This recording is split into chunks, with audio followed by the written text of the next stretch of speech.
so happy that today I've been invited to come here to Oslo Met and give this lecture. My name is Gagan Chabra. I am currently working as a project manager for inclusion at the Atlas Alliance, and today, as Einar informed, I will be talking about social regulation reforms and similarities and dissimilarities between the disability policies from Norway and India. And a lot of this thing which you will be hearing is based on my own research, my own PhD, which I did at Oslo Met a few years ago. I was a PhD research fellow from 2016 to 2021, and I took this same course, MIS, back in 2012. So it's been a nice homecoming journey for me to come here and give this lecture and talk. And before I go any further, I should clarify this, that I am blind, so I will not be looking at the screen. So you people have to follow the screen, and you have to say if you don't understand what I'm saying, or if the screen somehow is not corresponding to what I'm saying, you should say, Kagan, this is not the right slide, perhaps. So please have a very, very low threshold when it comes to interacting with me. I want this lecture to be as dialogical as possible and as easy going as possible, so that you don't see me as someone who has been giving this for 20 years and so on. No, I was sitting in some of these chairs a few years ago. So please make it very dialogical. Ask questions, share input, ask for clarifications, and I'll do my best to answer some of those input questions. So having said that, shall we dive into the lecture outline? Let's see, it goes. Yeah. Fantastic. This is the lecture outline. Broadly speaking, I will be talking about my biography, my PhD overview, as well as the research outcomes.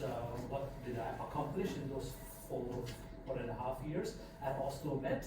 And the reason why I'll do that is because that will help you people to understand why am I talking about disability policies in the first place, and why do I talk about Norway and India.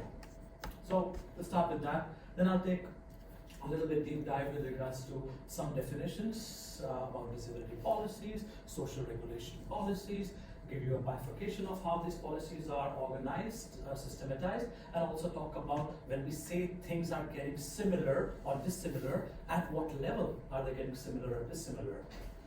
Okay, so we'll understand a little bit more, because policies could be at different levels. Then I'll give you a little bit of a global snapshot with regards to how is it for persons with disabilities, globally speaking, how is it for them in Norway, how is it for them in India, and we'll also talk about the macro level factors which are differentiated between Norway and India when it comes to disability policy or disability inclusion. We'll also take a little bit of a deep dive with regards to the policy trajectory or disability policy trajectory in Norway, how it was, for instance, from the end of the World War to 2000, and then how it moved on from 2000 till today, almost approximately. I'll give you a bird's eye view with regards to this thing for both Norway and India, so that you people have a little bit of an idea that, okay, this is where the disability policy discussions are going in these two very, very different countries. And then, of course, I'll talk about the disability policy institutions, because if you think about a policy is just a piece of paper, but to arrive at that piece of paper, there has to be some institutions who will be working to come to a consensus, and then there would be some institutions who will be working to implement that piece of paper into action. So we'll talk a little bit about the contrasting of those policy institutions, and I'll also mention about these two factors which have led to these policy similarities across Norway and India. Why on earth with these two countries which are so different would have a similar disability policy trajectory? So that's the question I'll answer at the end, and I'll round it off with some concluding remarks. And as I mentioned, if during the course of this presentation, at any moment you have any question, you have any doubt, you're unclear about some topic, or you think that, Gagan, you're speaking way too fast, I don't understand this point, and you go back, just shout it out loud, and we will try to address it here. How does this sound, people? Great. Very good. Fantastic. Good. Wonderful. So yeah, auditory feedback, very important for me. Thank you. Appreciate that. So now, a little bit about the biography. So I'm 37 years old. I was born in India, came to Norway in 2012. Now I'm a Norwegian citizen. So now you will get a little bit of an idea why I'm interested in Norway and India, for instance. You know, why comparing these countries. Okay? As I mentioned, I work as project manager for inclusion at the Atlas Alliance right now, wherein we deal with projects in Ethiopia, Mozambique, Uganda, South Sudan, Somalia, and many other low middle income countries in Africa and Asia. And these projects are linked to inclusive employment, inclusive education, human rights advocacy work. So that's what we are broadly dealing with at the Atlas Alliance. And Ida also mentioned about the Global Disability Summit, which happened last year. And it was a very important event wherein different heads of states came together, and they said that how do we make sure when we spend or when we give our tax dollars for instance, to NORAD. Do people know what NORAD is? Norwegian Development Agency, which helps in international development projects across the world. So if we are spending kroners there, if we're giving kroners to them, and they are spending it on our behalf as taxpayers, how do we make sure that we don't leave persons with disabilities behind? For instance, how do we ensure if there is a cyclone which is hitting in Mozambique, then the persons with disabilities are taken care of during that cyclone process? Or how do we make sure if there is a war taking place in Ethiopia, that persons with disabilities or children with disabilities are not kicked out of the schools, for instance? So that was the Global Disability Summit, which happened. Norway was hosting it, and it was a huge success. The Prime Minister of Norway opened that summit, and Atlas Alliance was one of the co-hosts or co-facilitators of that summit, along with the International Disability Alliance. So yeah, we work broadly on those themes. Government, the Atlas Alliance was, the one who were organizing the global summit, right? Yes. Yeah. Yes. We were the organizer, co-facilitators of the summit, along with the Norwegian government and the International Disability Alliance. So the idea was that we wanted to bring the focus on this particular issue of how to make international development aid as inclusive as possible for persons with disabilities. So when we are transferring money to different low-income and middle-income countries in case of wars, natural disasters, climate catastrophes, and other problems, how do we make sure that persons with disabilities are not left behind from that discussion or from those projects? And so prior to that, as I mentioned, this Atlas Alliance stint, I have been working at Oslo Met as a PhD research fellow, and I have given lectures and tutored at Oslo Met from 2013 onwards. And prior to that, I had 3 masters in different disparate fields. So yeah, I've been doing this academic journey in the last 10 years, wherein I'm trying to understand what do I like the most, and I think now I know more or less what I like the most, which is disability field and talking more about disability inclusion and human rights of persons with disabilities. So now we move forward, and I give you a little bit of perspective of my PhD. You might be wondering, how can a person compare Norway and India? And how can a person talk about similarities between Norway and India? Because Norway is this rich, developed, advanced, industrialized country which is on top of all the world parameters like the Human Development Index and the rest of, and India is languishing behind. It's like low, middle income country with a huge burgeoning population from the global south. So Government is also rather bigger, isn't it? yes, yes, exactly. So there are so many different factors when it comes to dissimilarities, and that's why I say that it was a path not trodden, it was a road not taken this PhD. Because when I started this project, I was told by many people that this is really difficult. How would you do this? This is how would you operationalize it? It's too big. The whole scope is quite big.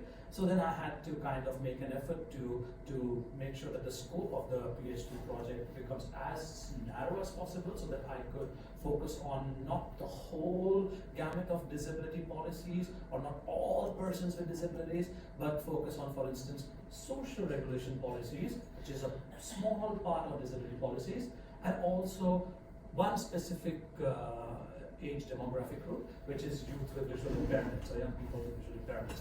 And by doing that, I was able to narrow down the scope, and I was able to find some peculiar or interesting findings. And before this PhD was done in 2021, Norway was never compared to any country from the global south.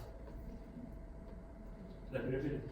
Norway was only compared to Denmark, Sweden, Germany, United States, Canada, Japan, Finland, UK, these countries. What's common across these countries? Anybody? Developed. Exactly. They're developed, they are the same club. The rich, advanced, developed, industrialized club. So, because the logic was that you should compare apples to apples. And when I started doing this PhD, people said that, Kagan, you're comparing apples to oranges. This is not going to work. But what I found out is that even when you're comparing apples to apples, there are apples which are different. For instance, some apples have stripes, others have dots, some apples are pink, others are red, and so on and so forth. So what I'm trying to explain is that when you people now are going to do your master theses, and also perhaps some of you might want to go into research, you should pick up a topic which interests you, which makes you passionate about, and perhaps do something within you which adds value to the whole field. Because that's eventually what ended up happening with this project of mine, that there was a lot of initial skepticism, but by the time the PhD journey moved forward and more articles got published and more recognition happened, then people were like, yeah, this is an interesting perspective. We never thought that these two countries could have similarities on these levels. So that was my PhD overview. As part of the PhD, I did policy review and analysis from Norway and India, and I also did expert interviews. I talked to experts who were engaged in framing of the policies, who were engaged in implementing the policies, who were engaged from the non-governmental movement, as well as those who are inside the government, and so on. And I also wanted to understand young people with visual impairments, and specifically about their employment condition in Norway, across Norway and India in general, but specifically Oslo and Delhi. And I interviewed there, because it's no point of talking about disability policies, disability inclusion, human rights of persons with disability in an abstract form if it does not have real life implication. So for instance, if the policy says that, yeah, we would like all young people with disabilities to be employed or get fully included in the labor market, and if the reality is that young people with disabilities don't even finish education or when they enter into employment, when they go for seeking jobs, they're discriminated against, then what's the point of having that policy? So you have to think on those lines. So what I found out is that social regulation reforms, social regulation in very simple terms right now, for the time being, is think about laws, disability laws, like laws linked to anti-discrimination, for instance. That's a good example. So those reforms are becoming similar in these two very, very different country contexts. And those reforms, along with social resilience from the young people's side, young people with disability side, is helping these young people with disabilities overcome the barrier of discrimination and ableism. Let me repeat it. Two things have happened. One is that there have been social regulation reforms.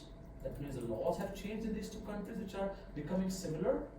And also, the young people with disabilities in these two country contexts, like in Oslo and Delhi, are becoming more aware of their rights, are having much more coping, adaptive, and transformative capacities, and these two confluencing together to overcome the barrier of ableism and discrimination. You might ask, what is ableism? Quick sidebar. That's a different lecture, but so that you know it, ableism is nothing but prejudice or discrimination against an individual simply based on the fact that the individual is classified as disabled. For instance, we understand racism quite easily, that it's based on an immutable characteristic, that is a race of an individual. In the same way, you look at a person who is disabled, and the first thing you think is, oh, this person might not be employed, this person might not be well educated, you feel sorry, pity, empathy, or charity for that matter towards that person. That instinct which is coming in your heart or your head is coming from an ableist standpoint, because you have not understood what that person's biography is, what the person's background is, and so on and so forth. That's a very common thing which happens knowingly or unknowingly, consciously or unconsciously. So when young people with visual impairments, when I interviewed them in Oslo and Delhi, and I asked them about their labor market experiences, part of them said that, oh, we are, when we go to the job interview, we have been selected, and then the person looks at us, the prospective employer, they suddenly change their tone and they suddenly change their perspective, and they say, oh, this job might not be very suitable for you, or it will be difficult to have you, or how would you, if you're recruited, how would you go to the restroom by yourself, and so on, because they don't know that, you know, there are assistants which are available within the system for individuals with disabilities to participate equally in the society. So that's very, very important to kind of take a note of. Okay. Now, these are the research outcomes. The first, these were all published during the course of my PhD. There are 5 research papers, and there was one other which is not in that list. 6 in total were published. So the first 2, as you see, are linked to the disability policies. So this lecture, which you're listening to right now, if you want to know more about what I'm saying and on what grounds am I saying these things, you can pick up those two policy papers, and you will get much more deeper insight, because I'm talking about how Norway and India were two worlds apart when it comes to different macro level factors, which Aina also was mentioning at the beginning. But at the same time, in spite of them being so different, since 1990 onwards, their policy trajectories are becoming similar. That was the first paper. The second paper, I tried to explain that why on earth do these 2 countries, which are so different, follow similar policy trajectory. Those are 2 papers which might be of interest. If you want to know more about ableism in the labor market, the employers with discrimination third article is quite important. If you want to know how young people with visual impairments are not, just passive objects, but they are active agents, then the social resilience in the labor market article might be of interest to you. Or if you're interested in understanding the question of identity, how, our identities are so complex and multi-layered, you can explore the last article, which is Insider, Outsider, In-Betweener. So just a brief sidebar, that when I started this PhD in 2016, I automatically thought that since I am sight impaired, since I am from India and I'm living in Norway, since I have been in and out of the labor market, I would automatically be an insider for the group of young people with visual impairments in Oslo and Delhi. They will see me as, this guy is an insider. Okay, he understands us instinctively. But what I realized is that even though I made I kind of followed a reductionist approach towards my identity, and thought that my demographical factors or my labor market experiences would overlap with the young people with visual impairments, what happened is that they othered me during the course of the interview. For instance, when I interviewed one young person with a visual impairment here in Oslo, So she told me that, Gagan, you speak English so well. I don't speak English. You have these so many masters. I'm struggling to finish my PhD. You use JAWS, job access with speech, a screen reading software. I use Zoom text. You have traveled so much. I have not. We are not in a similar world. Our worlds are very different, Gagan. And when that happened to me here, I was taken aback because I was again naive. That's the process of learning a PhD. That you start with some assumptions that, oh, I will be, naturally, I have to be an insider. Then what happened is, I went to the Indian context in Delhi and I interviewed young people there. And I was sitting in Delhi with my assistant, and there was this one blind gentleman whom I was going to interview, and he was sitting with his sight-impaired friend. And they both started talking in English, or in Hindi. And they start saying this thing that, who is this person? And where do you think he's from? And how does he look? So this other person who could see a little bit, he described me to this other blind individual. He said that, this person has long hair. It seems that he's from the UK, or the US. He's come to do this research in Delhi, and so on. So while this conversation was happening in Hindi, I understood, of course, most of it, and then I'm like, okay, excuse me, let me just interject a little again. I was born and raised in India. I was born in Gujarat, and I understand what you're talking about. And then the moment I said that, this blind person said, but you don't speak English the way I speak. What I'm trying to say to you is that you don't sound the way I thought you would sound if you're from India. So again, I was other. So what I'm trying to explain is that if you end up doing research or going into academia, this question of identity is very, very important or interesting. So from a journey from being an insider, I realized that I was not fully insider, I was not an outsider, I was somewhere in between, so I became an in-betweener. That's the journey which I'm referring to. But yeah, that was all a sidebar. Perfect.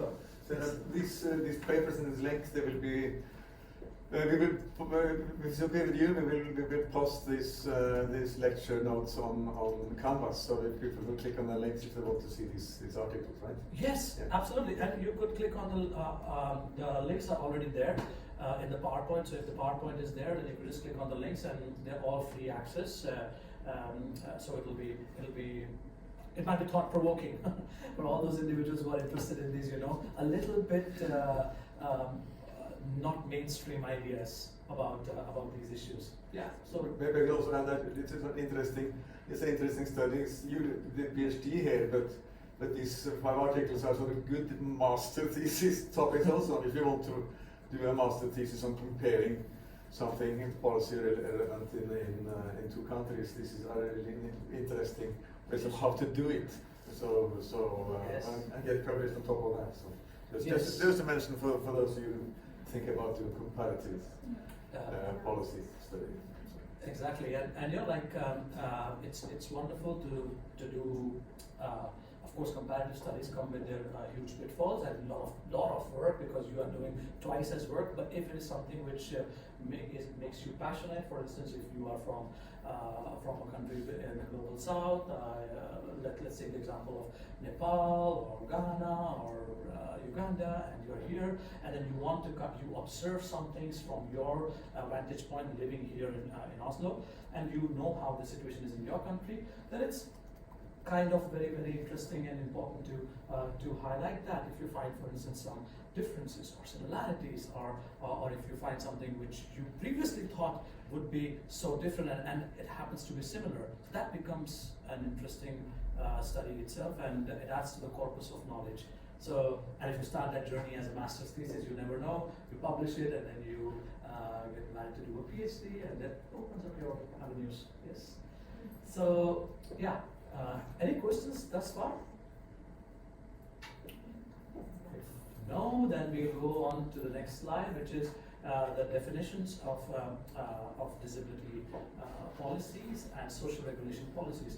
So if you look at the first definition of disability policies, it's the totality of policy instruments which are there with intended or unintended consequences, which are designed to make sure that the welfare needs of persons with disabilities, their dignity, their autonomy, and their independence is taken care of.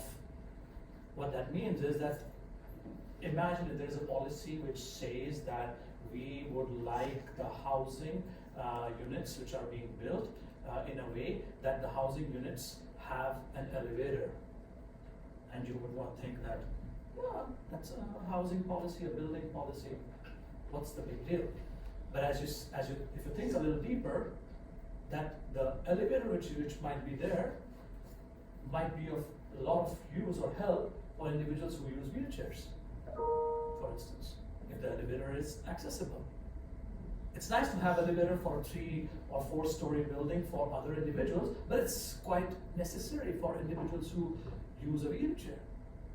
So that's one set of policies, for instance, when you think about disability policies, you should not think in a very narrow sense of, okay, it has to mention the word persons with disabilities. It has to mention the word disabled people or disability inclusion. Perhaps it says that explicitly, or it might say it implicitly. Or it might be having an unintended consequences of helping in the welfare of or protecting the dignity of persons with disabilities. What is social regulations? Some moments ago I explained this, like if you think about social regulations, the best example which I could give you is anti-discrimination law, that you will not discriminate against persons with disabilities just because of the fact that they are disabled.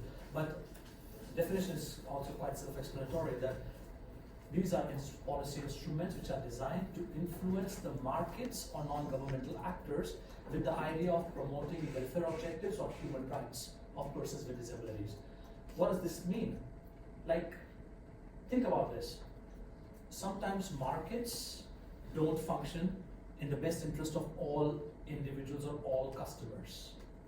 What that means is, you are selling pizzas, and you realize that you want to spend as little money as possible to create a website which is functional, but not accessibly designed. So you create a website, and then you showcase your pizzas on that website, and everything is in the form of images. There's no description of what the image is. And then a blind person comes along and says, okay, I want to get a pizza. I want to buy a pizza. And he or she goes to the website, but finds that all the things on the website is just pictures. There's no corresponding text, which pizza it is. Is it margherita? Is it quattro formaggi? Yes. So what has happened here is there's a market failure which has happened. What that means is that here is a company which wants to maximize its profit, the pizza company, and they want to spend as little money as possible on designing an inclusive website.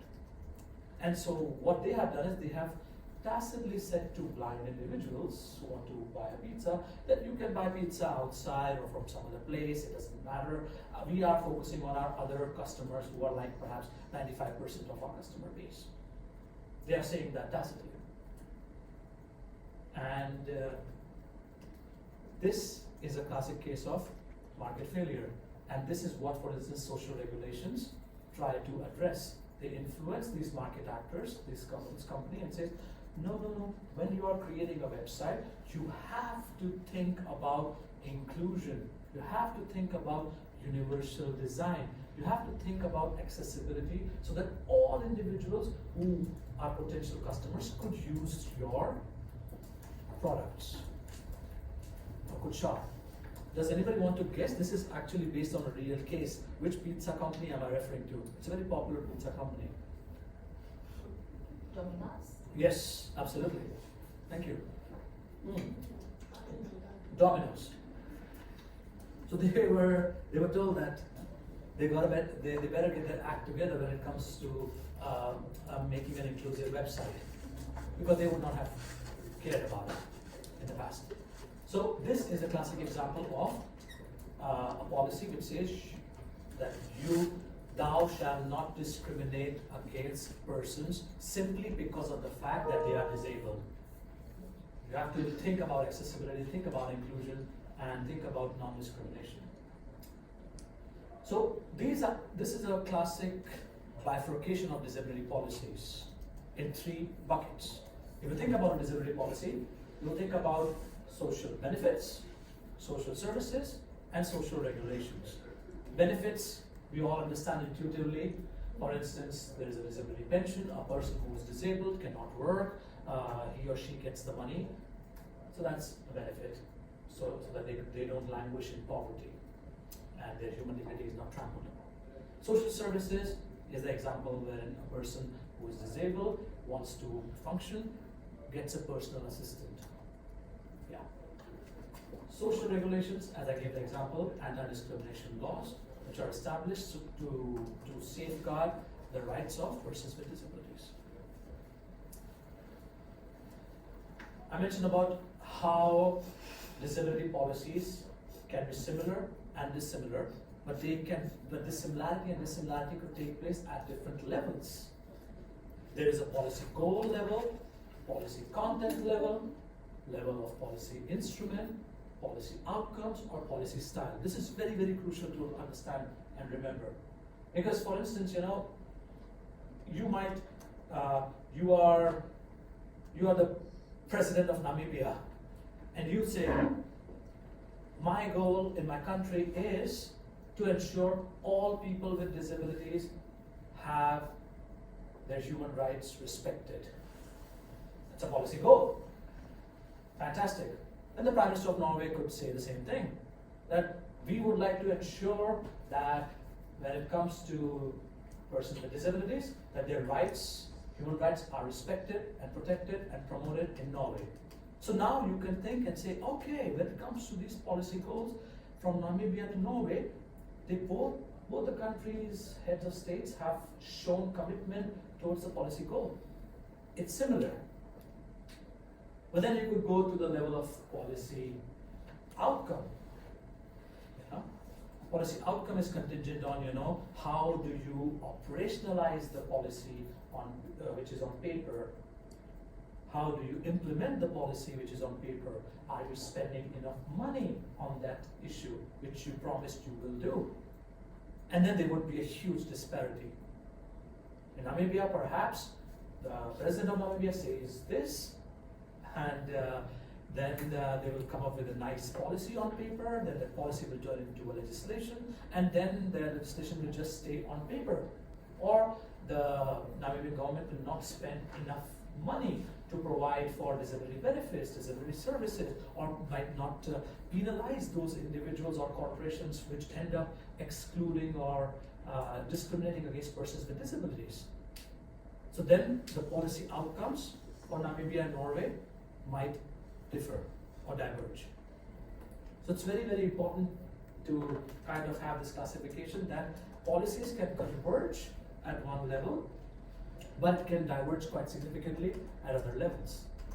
So what I found in my research was, when it comes to the policy convergence between Norway and India, they were converging at the level of policy goals, policy content. But when it comes, and also sometimes policy instruments. But when it comes to the question of policy outcomes and policy styles, they were diverging quite significantly. So it's quite crucial to keep this understanding. I just have a question, like, Yes, please. in terms of comparing the outcomes. Yes. I understand that because of the divergence there will have been a major difference, but how do you say, or did you measure the, like the measurements of outcomes, like how were they measured? Is there a huge difference there that could have led to the differences? Yeah, that's a fantastic question. So policy outcomes are preceded by policy outputs.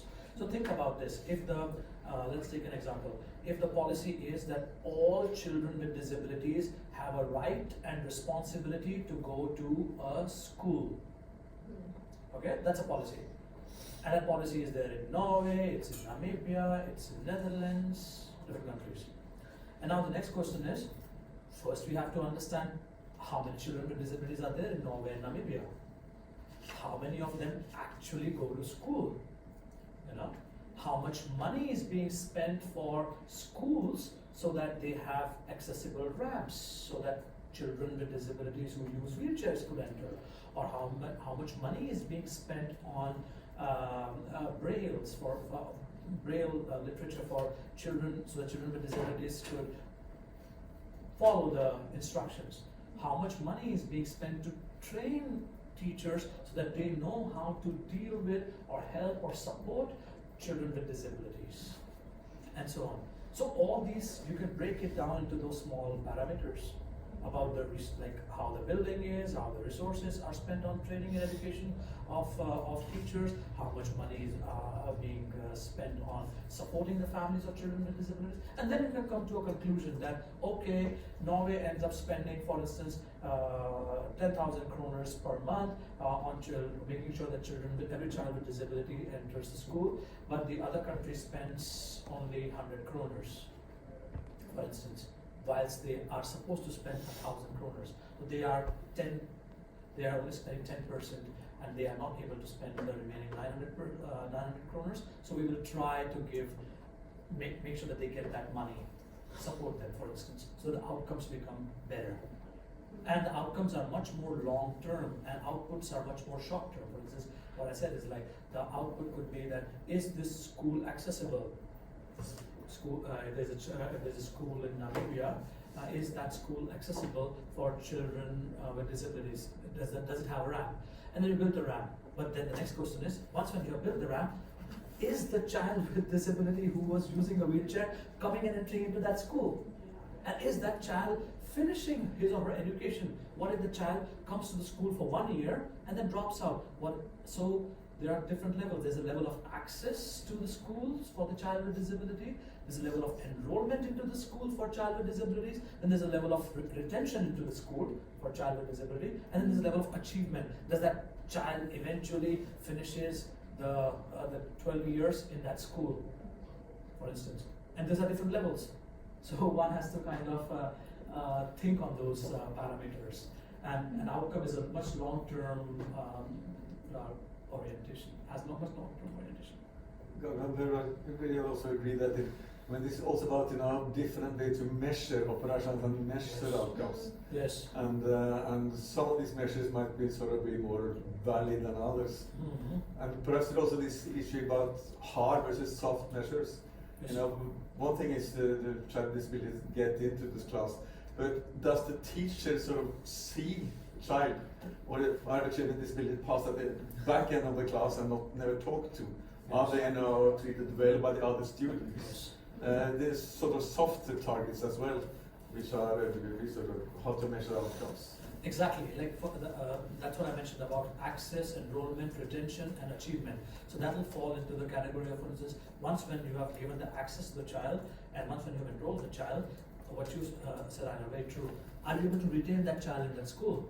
How do you retain it? How do you create an environment wherein the child feels welcomed at that school, does not feel bullied at that school, make sure that he or she concludes the education, and in the process help the administrators of that school, the teachers, the staff members to be trained enough so that they could support and help the child with disabilities on the journey of education, so that they achieve something at the end of 12 years, Yeah.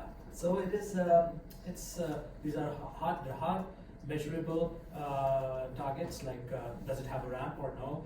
Does it have accessible toilets or no? And then there are much more softer, subtler output targets as well. Yes. Yeah. So we can move now to a global snapshot when it comes to persons with disabilities. I don't know whether you people know about this, that 16% of the world's population has some kind of a disability. That is 1 out of 6 individuals whom you meet have some kind of a disability. But then you would be asking that why, when I go on the street, I don't find 1 out of 6 person having a disability. So you should, just so that you know this, that disability could be both visible or invisible. There could be someone like me who is using a light cane, or someone on a wheelchair that is visible, you can see.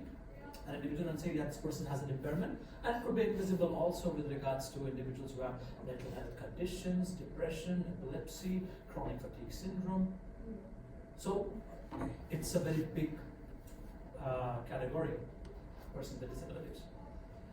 And also, as it says, 800 million people with disabilities, the vast majority of them live in the global south, in the developing low middle income countries. And 470 million people are of working age. A vast majority of them don't get employed in the global south, and also in the global north. We'll talk more about it. And also, there are 180 to 220 million young people with disabilities, and they don't necessarily finish their education, and they don't get into employment as well. So it's like a vicious cycle, that if you don't finish education, then there's a high probability that you will not be employed, and there's high probability that you will be poor. So this poverty and disability is more like a vicious cycle. If you're poor, then there's a high chance you will be malnourished, there's a high chance that you might not get the vaccination, there's a high probability that you might live in a circumstance which is not having the right sanitation, and you might fall sick and ill, and you might become disabled. And if you're disabled, then there's a high probability, as I mentioned, that you will not get a chance to finish education, get into employment, get into good jobs, and come out of poverty. So it's like a very vicious cycle. How is the situation in Norway? Since we're talking about Norway and India. As you see, Norway is ranked number 1 in the Human Development Index, according in 2019, and in 2021 it was ranked number 2. So it's on the top of the pyramid. Very good. Norway spends 4.3% of its GDP on disability protection, which is a very, very significantly high, large amount. It's one of the largest amount. The only other country which kind of outspends Norway on this disability protection, according to this OECD statistic, is Denmark.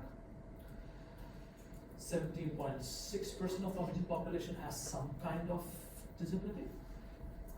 And as you see, that when it comes to the employment of persons with disabilities, it's hovering around 40%. And in general, labor market, the employment of persons without disabilities is 73.4%. And this difference of 33-34% has been quite consistent for more than 2 decades. So what that means is that you can have persons with disabilities with education, you can try to get them into labor market, but it's a little bit hard for persons with disabilities to be integrated in Norwegian labor market. Often if they are getting into the labor market, they work part-time, or they work a very few hours, and they don't have stable jobs and so on. And this has been the story for the past more than 2 decades. So this is happening in Norway, so you can very easily imagine how the situation with for persons with disabilities would be in the Indian context, quite dismal. So if you look here, India, of course, ranked 129 on the Human Development Index in 2019 and 132 in 2021. So as you understand, India is ranking quite low because there is not that much focus on general well-being, like inclusion of persons with disabilities. 2.1% of the Indian population, they say they have some kind of a disability.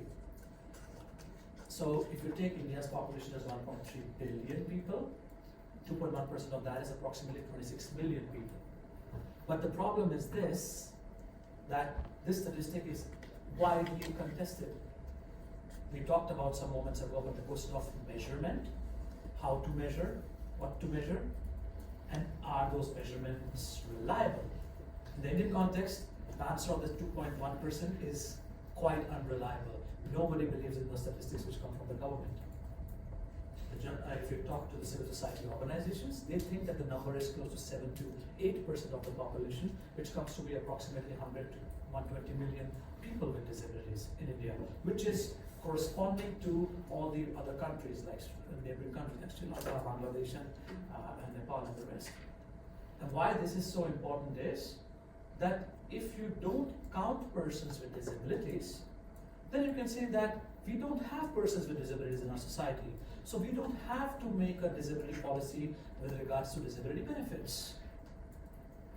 If there are only 26 million people with disabilities in India, according to the government, then they will make the budget based on that calculation. They will not make the budget based on the calculation of 120 million people.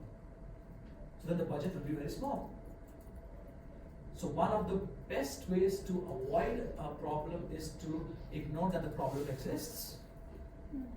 So and this problem is quite rampant, not just in the Indian context, but in many low, middle income developing countries. In Africa, in Latin America, in South Asia and Asia region, that you might find countries or governments giving statistics which are quite unreliable. We cannot rely them.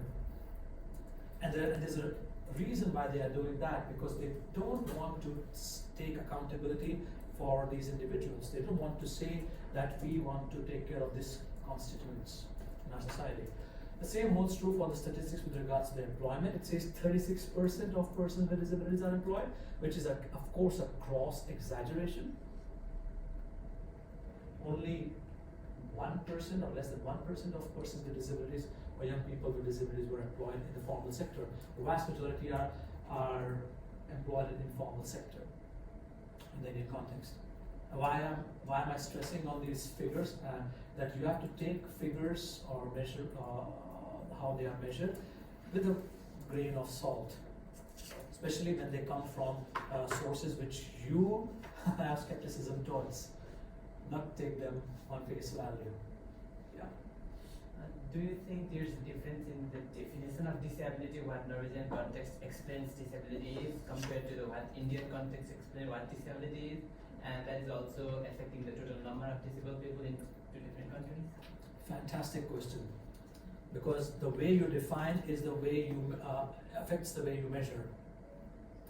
So if you define disabilities as, for instance, in our understanding, persons with disabilities are those who are blind, who are using wheelchairs, and those who are deaf. If the definition is only that much, then of course you are leaving out all those individuals who have, for instance, mental health conditions, who have autism, who have cerebral palsy, who have other learning disabilities, and so on. So that number which you will come up as will be a lot less. And that's a classic example of how you have to kind of come up with definitions which are comparable.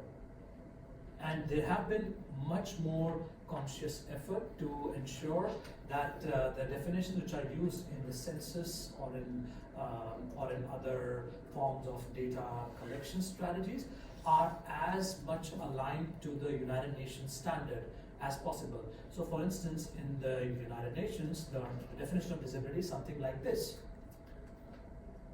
Disability is an evolving concept. It arises out of an interaction of an individual's impairment on one hand and accessibility and environmental barriers on the others. That's the broad definition. And then you might say, okay, individual's impairment on one hand, what could that impairment be? You have to come up with a list of impairments. For instance, ADHD, dyslexia, chronic fatigue syndrome, thalassemia,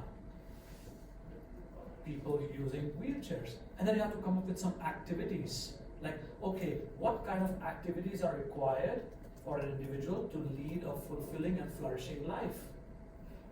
And then there will be some questions linked to that. For instance, are you able to climb up the stairs without using assistive tools? And if the answer is no, I use a wheelchair, then you are disabled, for instance. Are you able to read the text based on, for instance, if you have 20/20 vision or not, without any assistive tool or technology? Then, if you say no, then you are blind. If you are blind, if you are low vision, you are partially sighted, and so on. So there are different categories. So what I'm trying to reach at is that, like, there have been conscientious effort to make sure that these definitions become as harmonized as possible. there was like if you're interested in this, you should check out, there is a World Bank group or Washington Consensus group which have some specific questions, a questionnaire which you have to administer at a national level to understand how much percentage of a population says that they have a disability or impairment. Yeah, that is so maybe I'm stealing over your point here later on, but I think this might be one of the aspects where you can sort of perhaps see policy convergence. Namely, if definitions of the disability is becoming more similar across countries, and also how we measure it if that is becoming more similar. Because if that happens, you can also think about the political pressure to do something with stuff. Yes. Might also be influenced if how we perceive it, and if we sort of have a global consensus on the cultural meaning of social minimal disability. It's an aspect of possible convergence in problem definition and operationalization. And I think that does bring another issue of how to screen all those people. In Norway, you have the capacity to screen all the people with disability, but if you go to India and also in Nepal, we didn't have that much of resources available to identify all those disabilities. Yes, absolutely. A very, very good point again with regards to how there's a huge global north-south divide with regards to the resources which are being spent. As you see, like in this slide, it talks about how much money is being spent on the persons with disabilities. The percentage is 0.00039% for 120 million people. You know, and if you look at in Norwegian krone, it's 4.3% of its GDP. That's huge. If Norway's GDP is $400 billion, 4% of that is $16 billion. It's a lot for a much smaller group of individuals. So what I'm trying to say is there's, of course, this economic disparity which exists, which makes the matters worse, and that's where also international development aid angle becomes quite crucial, that to address this economic disparity, how do we make sure that there is the knowledge transfer which takes place from north to south, wealth transfer which takes place from north to south, expertise transfer which takes place from north to south, so that in countries like Nepal, India, Bosnia, Bolivia, all these countries, it becomes easier to measure persons with disabilities and help them, include them. One last slide before we take a break. This is quite heavy, and I can understand, or lot of information, I must say. So, as I mentioned to you in the beginning, you might say, or people might say, that Carmen, yes, you've talked about similarities, convergences between these two countries. Are you aware that there are differences which are there between these two countries, Norway and India? And my answer to that is this: that the differences between Norway and India are quite self-explanatory. What is interesting and intriguing and curious and something which is worth exploring is what were the similarities in spite of the differences. So as you see, there are huge differences between Norway and India. If you look at the economic sphere, that one country, Norway, has the GDP of approximately $66,000. India is languishing at $5,300. If you look at the welfare state, Norwegian welfare state is social democratic, universalistic, quite comprehensive. In India, it's very, very protective. Only certain classes or certain castes are getting much more benefits. It's means tested.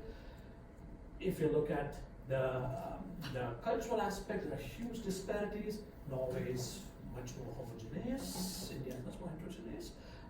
Much bigger population sizes. Culturally speaking, linguistically speaking, many more languages in the Indian context.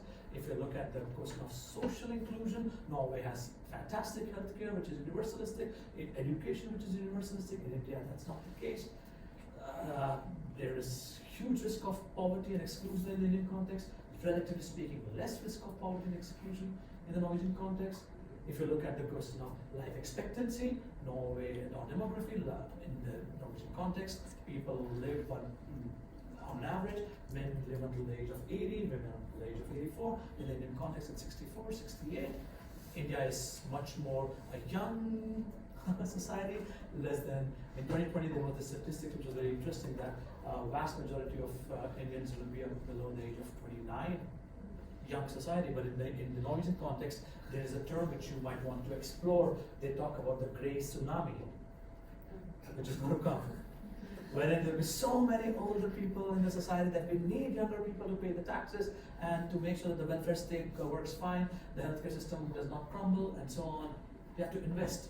So those are the major differences, and also in the political sphere, there are quite significant differences in the legal spheres. So what I'm trying to say to you is, you people, if you do your master thesis or PhD or if you want to do some analysis, you should think on these parameters and say, okay, if you're comparing, for instance, Ghana to Norway, if you're comparing, for instance, Uganda to Sweden, or if you're comparing Denmark to Norway, for instance, what factors you can distill down, and what kind of similarities or dissimilarities you can underscore. So then you are able to do a research which is much more rigorous.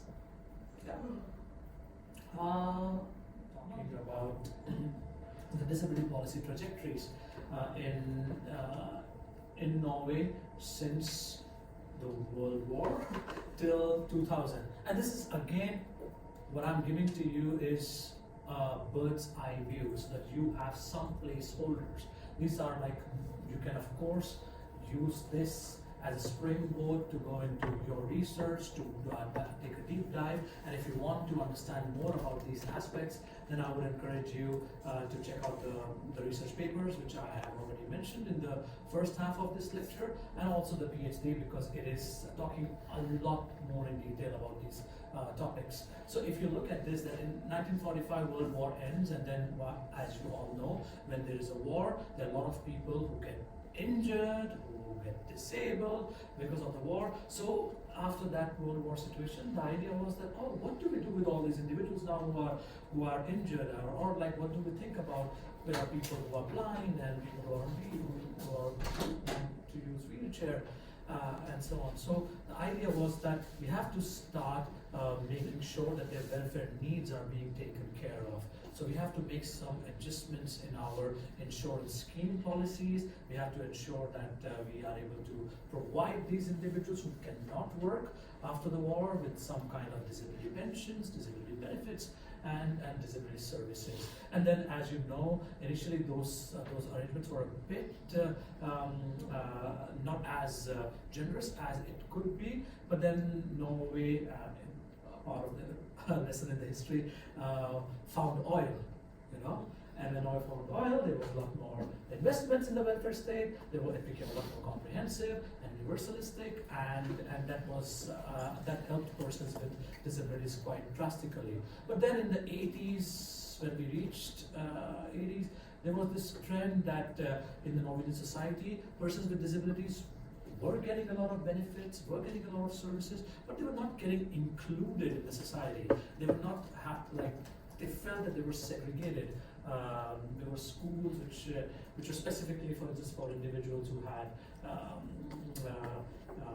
who were blind, or who were having hearing impairments or deaf, or individuals who had intellectual disabilities. But then there was a huge push towards normalization, deinstitutionalization, and decentralization, which took place in the 80s. And what that meant is that there were these institutions wherein if you were an individual who had intellectual disability, that you would stay in that institution.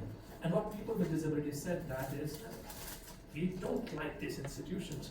We want to live like any other individual in the community where we belong. We don't want to live in institutions.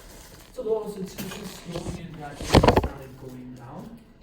And then there was an effort to integrate these individuals with intellectual disabilities or with other disabilities into the mainstream communities in Norway.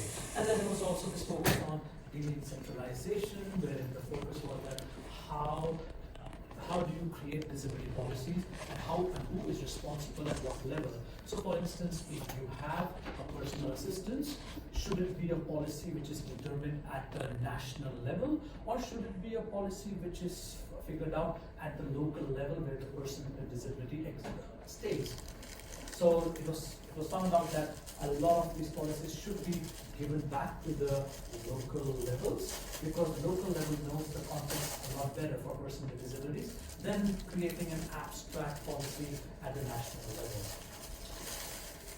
So as you observe that all those policies were linked predominantly to the welfare, social benefits, social services of persons with disabilities. But what happened after 2000 was quite interesting. There was a gradual shift from that welfare focus to the regulation focus. As you remember what I said, that when you think about regulations, you have to think about anti-discrimination law. What does anti-discrimination law say, for instance? It says that you have to treat persons with disabilities equally in a fair manner without discrimination. You have to provide them equal access to products, to programs, to services, to environments. You cannot exclude them. So that shift happened after 2000. There was a lot of focus on the European Union directives which took place, which said that if you are thinking about making public transport or having public transport in cities, then you cannot just exclude persons with disabilities. You have to think about how, if a person uses wheelchair, if a person is blind, if a person has intellectual disabilities, can they use a bus or a train, for instance? So all those questions started emerging. Then, as I gave the example of universal design, of information and communication technology, tools like websites or apps. I talked about the pizza company, which Domino's, which was not accessible before. So all those questions kind of started being addressed, that we want to ensure that universal design action plans are being made. We have to ensure that persons with disabilities are not excluded in the society. They are actively included. So as you observe, until 2000, redistribution was the norm. Welfare, social services, social benefits was the core focus. After 2000, of course, redistribution was important, and it's still very important, but there was a focus on regulation, on making sure that the markets don't end up excluding individuals with disabilities, making sure that the government at local level, community level, and national level don't exclude persons with disabilities. What happened in India? So India approximately around the World War time, like 1947, got independence, and when they got independence, they created a constitution, and then one of the first things in the constitution is Article 14, which talks about right of equality, which categorically says that you are not supposed to discriminate against individuals.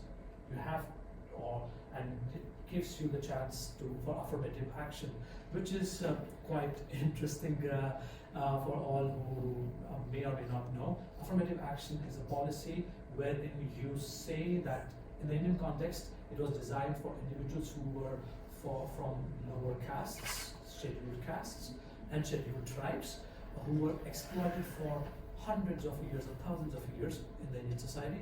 And then when the country got independent, they said that these individuals have a greater right to be included because they have been excluded for a very long period of time.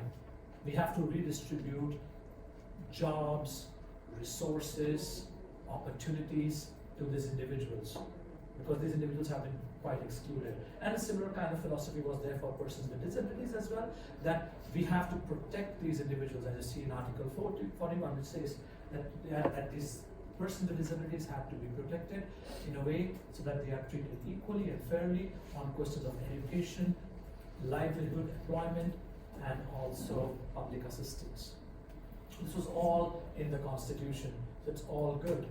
But then what happened is that in the future, when you think about disability of persons with disabilities in the Indian context, it all remained on the paper. Nothing changed drastically. There were these acts which were formulated. Let's see, which slide is this? After 2000? From 2000. From 2000. Yeah. So Until until 2000. So we stayed until 2000 still. So there were some acts which were created for persons with disabilities, but like the Mental Health Act or the Act linked to cerebral palsy, or rehabilitation, but all these acts were focused on, as I mentioned, paternalism. They were focused on charity orientation. They were focused on the idea that persons with disabilities are a medical condition who have to be fixed or cured or taken care of, and they did not have much more human rights orientation. When we move from 2000 till date, approximately, what happened is that, like in Norway, there was a little bit of shift in the Indian context.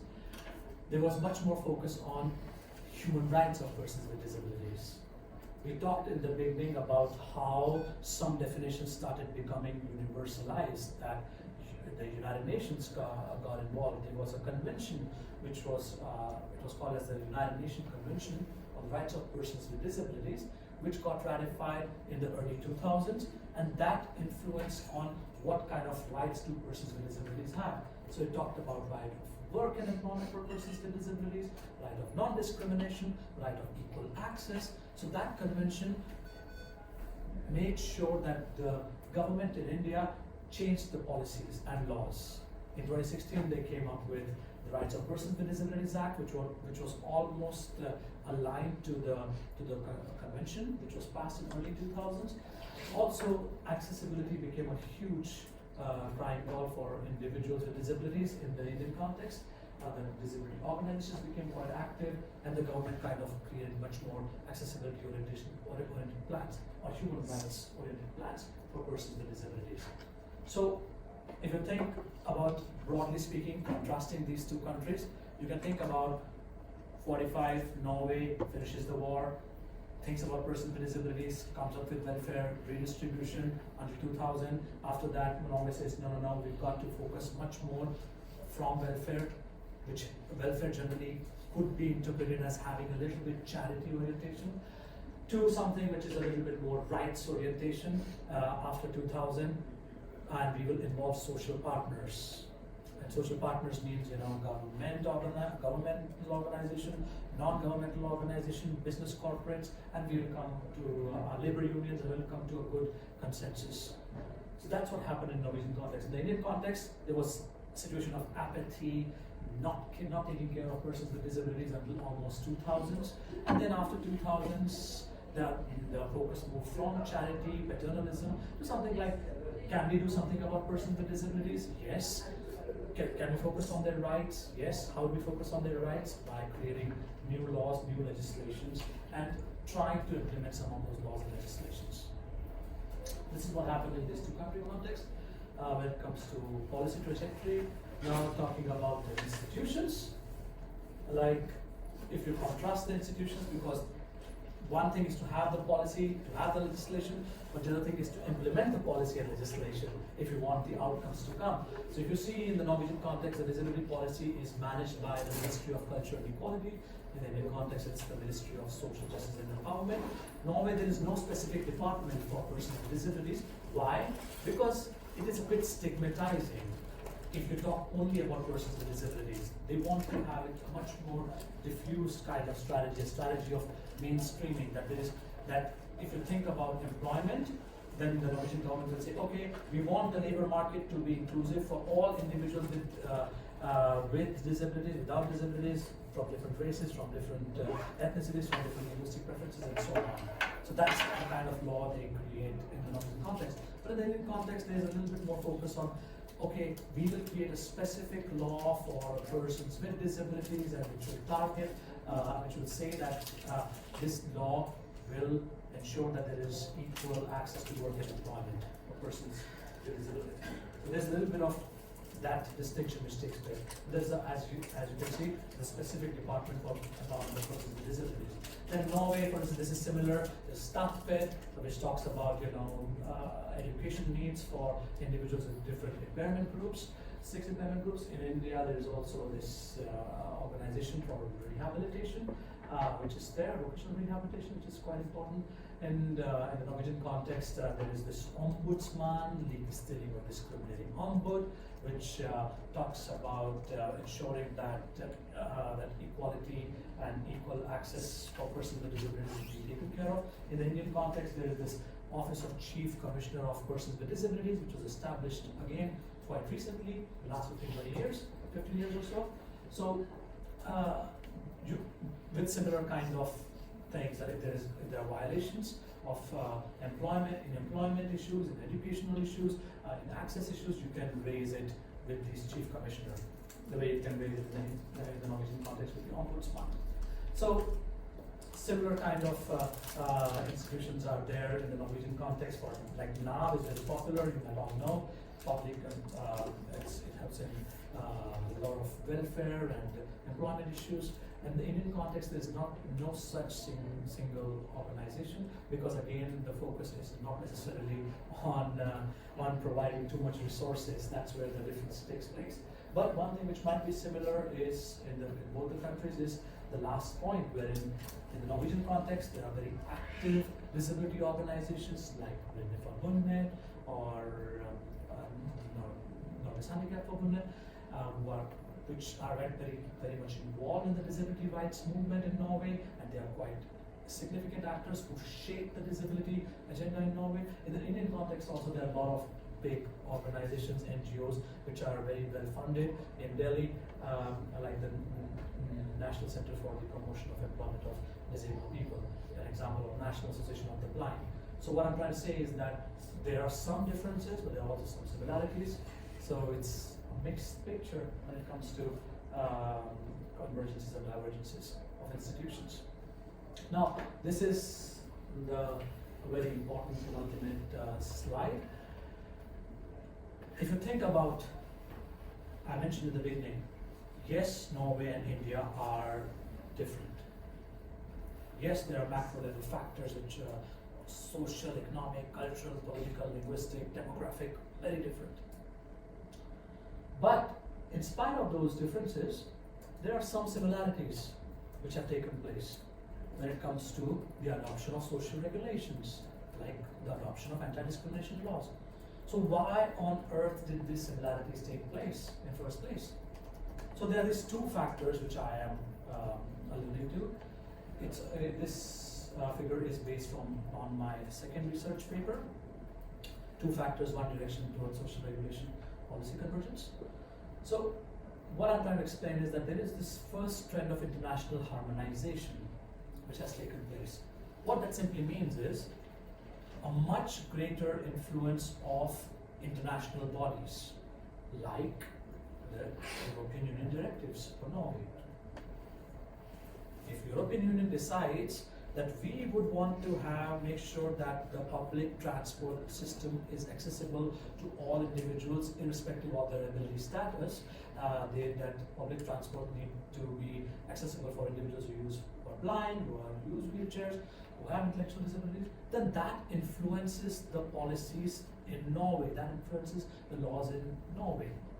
How that happens is through these policy actors, who I am referring to as subversive. Subversive are individuals who are collaborative in nature, like for instance Norges Forbundet or Norges Handicapforbundet, for instance, give me an example, or who would try to kind of push the government to do institutional layering or policy layering. What that means is Norway already has a certain set of policies about public transport system, but these individuals will say, but you have not thought about persons with disabilities. We have to make some amendments in these policies. You have to ensure that the policy on public transport and buses and trains talks about persons with disabilities and their access issues. You have to talk about ledsager support, for instance. Ledsager is an assistant support for system, for instance. And you do that in a slow, gradual, evolutionary way in the Norwegian context by the subversive actors. In the Indian context, similar thing happens through the United Nations system, where the United Nations comes up with a policy or convention, and then there's this push to ensure that the government comes up with laws which are similar to or corresponding to the UN policies, because India is a signatory for that convention, for instance. So this pressure But here, the differentiating factor is that the individuals who are involved or the actors who are involved are kind of like insurrectionaries. They are a little bit more confrontational in their approach. They are not necessarily concerned with layering because there are not that many policies or institutions which are there in the Indian context. So, but they are more concerned with displacement. They want to create new institutions. They want to create new laws, create new policies. So they do that in a little bit more revolutionary way. And the outcome of both those things, if you look at it, is the adoption of anti-discrimination norms, is the adoption of for instance, creation of ombudsman or creation of the Office of Chief Commissioner of Persons with Disabilities. That's the ultimate outcome. That happens at the macro, higher, top-down level. But there's also a bottom-up level, which is like a little bit micro level. What happens is that there's this grassroots mobilization which takes place. One is these experts, policy experts, who are framing, nudging the governments to change the policies and create institutions. But there are also disabled people, there are organizations. I mentioned some time ago about Norway's and in Norway, and the counterpart like National Association of the Blind in India, that they lobby the government. They say to the government, no, this is not correct. In a Norwegian context, they will lobby peacefully, in a collaborative way, because Norwegian government gives a lot of funding to Blindeforbundet. So they undertake institutional policy layering in a very evolutionary, calm, collaborative way. In the Indian context, it's a little bit more revolutionary, they're a little bit more insurrectionary, they will undertake civil disobedience, they will block, for instance, one of the classic cases was when they wanted to have a new law for persons with disabilities after the convention United Nations Convention was ratified by India. They blocked the house of the minister for weeks, the access to the house. Because they wanted to raise the focus. They will have strikes. These disability organizations will organize strikes and walkouts. A little bit of civil disobedience, like the way, for instance, in the tradition of Gandhi, who did that 70 years ago or more.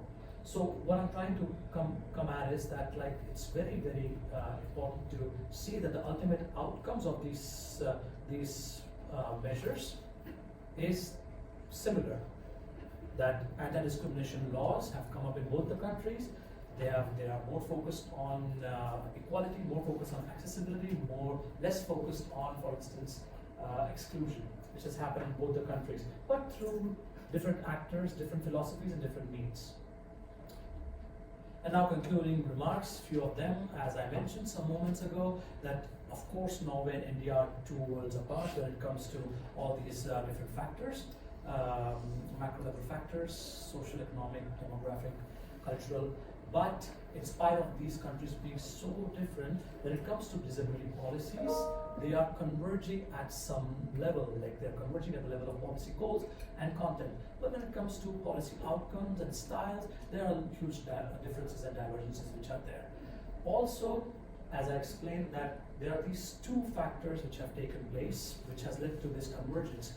The top-down approach, through international harmonization trend, through the ideas, laws, policies coming from European Union, directives in the Norwegian context and from the United Nations in the Indian context, and also through a bottom-up approach wherein the disabled people and their organizations are pushing the governments, pushing these actors to kind of change policies, change laws, and change practices in these countries and come up with anti-discrimination laws. Because that's the most important factor which is common, that these two factors have nudged the governments in these two respective countries to come up with anti-discrimination policies which promotes the inclusion of persons with disabilities. And all of this has shaped the disability policy landscape or changed the disability policy landscape in these countries, and they have converged in these countries in the past decade and a half or two. Thank you. Any questions now? Or input or any reflections from your end? Yeah, I have one. Please. We talked about the disability policy, like once the person is disabled, how the how the country is responding to it. But did you find anything, or did you look at the things that country is implementing to prevent the people from being disabled? That's a very good question. It's always, if you think about disability, there are different ways to understand disability. First way to understand disability is the charity orientation, the philanthropic orientation, which is which is perhaps in all the religious texts, Bible, Quran, all the different texts, they will say, person with disabilities, you have to take care of them, give them charity. Second way to understand disability is the medical understanding of disability, that you have to fix the person, cure the person, find out the best surgery. The third way to understand disability is to ensure that persons with disabilities are equal citizens or have human rights, like any other individual. So what you are alluding to is that what kind of investments are being made when it comes to curing, fixing, during the surgeries, to ensure that persons who can potentially become disabled don't become disabled. There's a lot of investments which people make. For instance, many times people become blind in the low middle income developing countries because they don't get cataract surgeries in time. That's very important pillar to focus on. But the UNCRPD, the Convention on the Rights of Persons with Disabilities, says that, of course, we have to focus on the healthcare needs of persons with disabilities, but that should not come at the cost of, or at the priority of, the social rights, the economic rights, the political rights, the right of inclusion of persons with disabilities in general. For instance, if the person, some time ago there was this report that a few years ago, Iceland became the first country in the world which is free of Down syndrome. So they found out a way to detect Down syndrome in fetuses, and then they have found a way to kind of remove that. So now there are no children with Down syndrome in Iceland. So one can look at it in different ways. One can of course look at it in a very, how should I say, narrow way and say that's good, that there are no children with Down syndrome, and that means that there will be lesser costs on medical system, welfare system, or parental grief and so on. Or the other way to look at it is, why is it that children with Down syndrome are treated as a burden or as someone who have to be taken care of in this medical diagnostic way, and not as children in itself who have the right to exist? Because there are many treacherous ways in which that could go on to. For instance, today it's Down syndrome, tomorrow it could be some other disability and some other impairment groups and so on. So then, back in the day, the Nazis, they conducted a Holocaust for Jewish people. 6 million Jews were slaughtered in gas chambers. And at the same time, they also did something which is similar for persons with disabilities. 300,000 of them were sent to the gas chambers or were slaughtered. Because the idea was that we want to create societies which is more productive, more effective, more normal, which is not going to be a drain on the society. Everybody's active. So you understand the drift that I'm going. So it's very, very crucial to kind of have a much more holistic understanding because how we understand and define disability will determine what path we take. Is it going to be a path of charity, pity, path of surgery, or path towards human rights orientation, inclusion, accessibility, and so on. And what the recent human rights model of disability talks about is that we have to, of course, focus on healthcare needs, resources, that you have a right to healthcare services, but it should not come at the cost of accessibility, it should not come at the cost of discrimination or exclusion of persons with disabilities. They have to be included. Yeah. I have a question. Yes. It's just a curiosity. Yes. So, what was the aim of your PhD, and according to your aims, is there any recommendation? Policy level? Just a curiosity. The aim of my PhD, one of the aims of my PhD was to do this North-South research, because there is just so less research when it comes to perspectives from the global South or the developing countries. most of the time when you see the research, you find that the research is talking about the global north. So there's this, bias, which is there. So first things first, I wanted to do a north-south research because that was the most, that was something which was most intuitive and most comfortable, and the one which I could talk about, Norway and India, because I kind of understood a little bit of those country contexts and so on. And then the next aspect of the next aim was to, once when I have done that, what's actually happening in these two country contexts with regards to young people with visual impairments, in my case, or can that be extrapolated to young people with disabilities?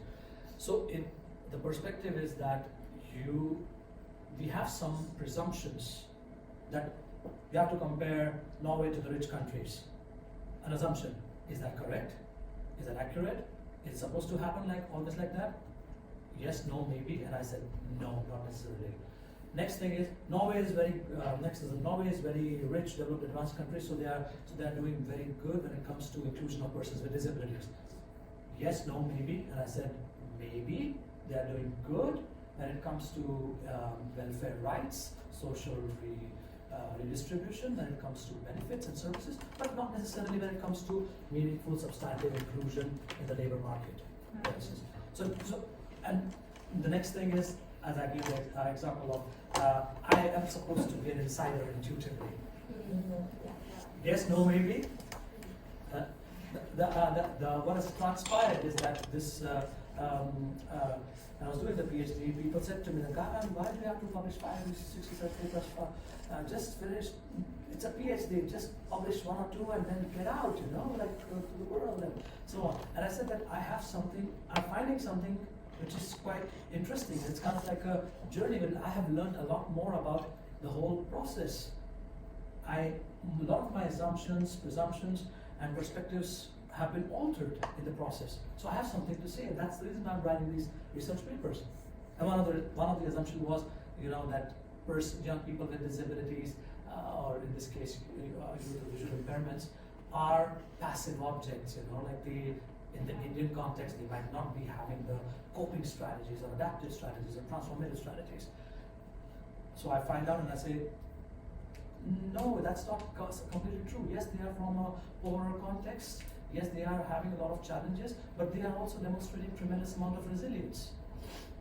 So, one of the main objectives was to kind of push the envelope of disability research through this PhD, because when I was doing research, I hardly found any good comparative studies.